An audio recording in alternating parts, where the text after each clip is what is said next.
L'un chancelle, l'autre tombe. Qui mourra? Celui qui croyait au ciel? Celui qui n'y croyait pas? Ils sont en prison. Lequel a le plus triste grabat? Lequel plus que l'autre gèle? Lequel préfère les rats? Celui qui croyait au ciel? Celui qui n'y croyait pas? Un rebelle est un rebelle! Nos sanglots font un seul glas.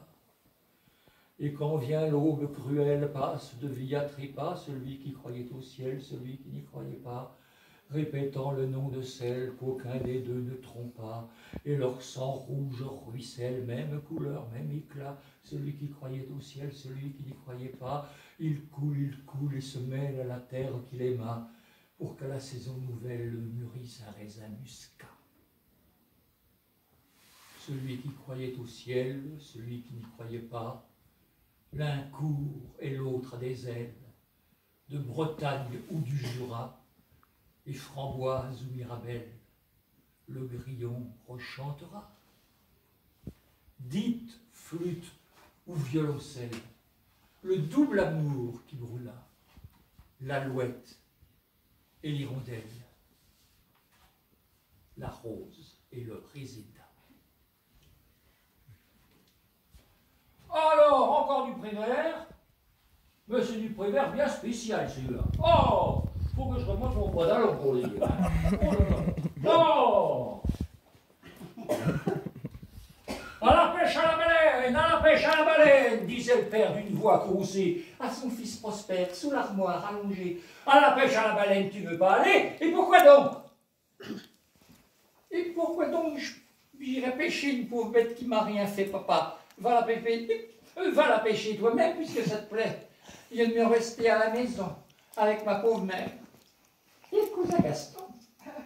Alors, dans sa baleinière, le père tout seul s'en détageait sur la mer démontée. Voilà le père sur la mer, voilà le fils à la maison, voilà la baleine en colère, et voilà le cousin Gaston qui renverse la soupière. La soupière au bouillon.